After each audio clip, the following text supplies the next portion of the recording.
Hi everybody, my name is Dana Nahai. I'm a registered dietitian nutritionist. I've been in practice for almost 20 years and I started this web series as a way to answer your common food questions. So let's talk about food. Today is the Monday of Halloween week and this is a major sugar week. This can be very terrifying for those of you out there who have been actively combating a wicked sweet tooth in order to better meet your dietary wellness goals. So I think it's really best to approach a major sugar week like Halloween, Thanksgiving, Christmas, Valentine's Day, Easter, with the idea that you're not going to not eat sugar.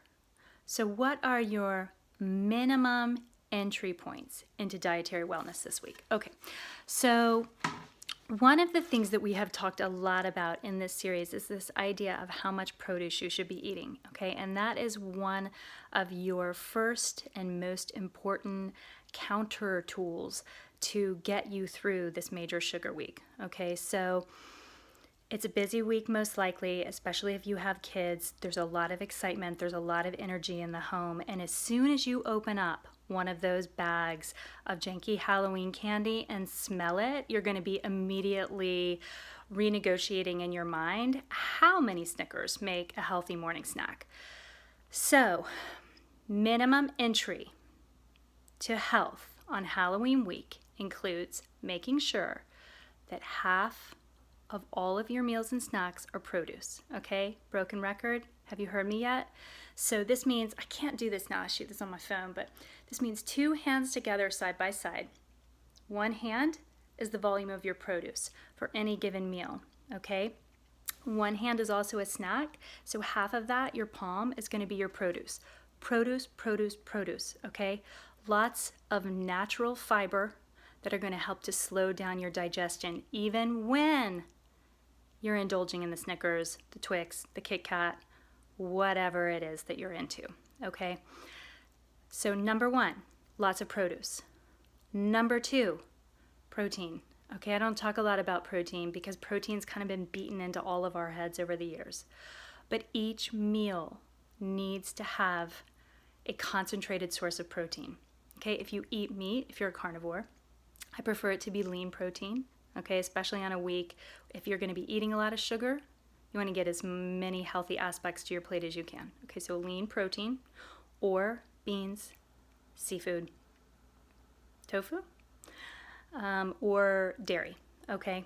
So you're gonna have a concentrated source of protein, you're gonna have half produce, and you are going to have complex carbohydrate that comes in its most natural source. Okay, so if you're eating sugar this week, if you're eating cookies, if you're eating pumpkin cake or whatever else might be in your midst, lots and loads of chocolate over the course of several days, what you want to make sure you do is reduce the amount of simple sugars that are coming in other areas of your diet, okay? So lots of times people will start their trick-or-treating with pizza, and that's fine if you do. But a way to improve that would be making sure that you're getting a salad of hearty vegetables. So not just watery lettuce, but you could do something like a kale salad, albeit cliche, it's delicious.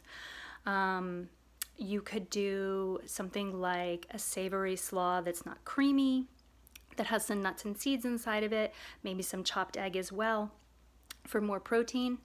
Or you could forego the pizza and do something like a chicken pot pie or a vegetarian shepherd's pie that you make in advance. Now, for some of you, way too late for that. You may not do it anyway.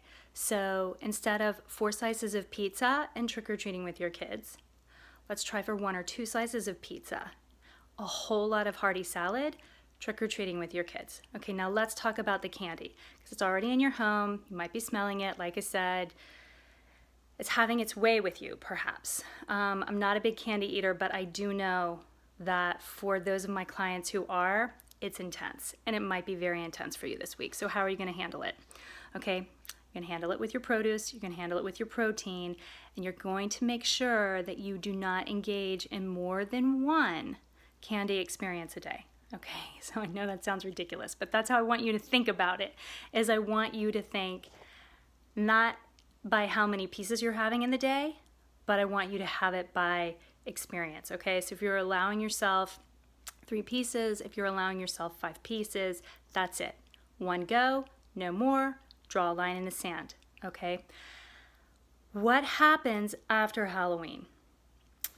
It's a very personal choice for a variety of different families, but I want you to remember what I said in my previous video, which is that Halloween candy is meant to be a temporary experience. It is not meant to last until January, and it really should not last until Thanksgiving, okay? So allow you and your kids to enjoy it in a reasonable quantity for a week, and then donate the remainder, okay, to an after-school program, a shelter, somewhere where they could really benefit, in a community that could really benefit from a little dose of sugar here and there, all right? It's probably not your household, and it's definitely not your household in more than 1 week after Halloween, okay? So I just encourage you to be gentle with yourself this week if you do have a wicked sweet tooth. Recognize the value of food and see it as nourishment. It's also a celebration, but remember, the celebrating doesn't need to happen every day. And beyond the celebration, it's time to put the candy away, circle back, hit restart, and focus on your dietary wellness goals. No guilt, no shame. Put that aside. It has no place here, and it doesn't serve you at all, okay? Focus on the plants, focus on getting in the protein, be aware of the sugar, monitor it, and have a great Halloween. As always, if you made it to the end of this video and it resonated with you, please give me a thumbs up and let me know if you have any questions. Have a great day. Bye.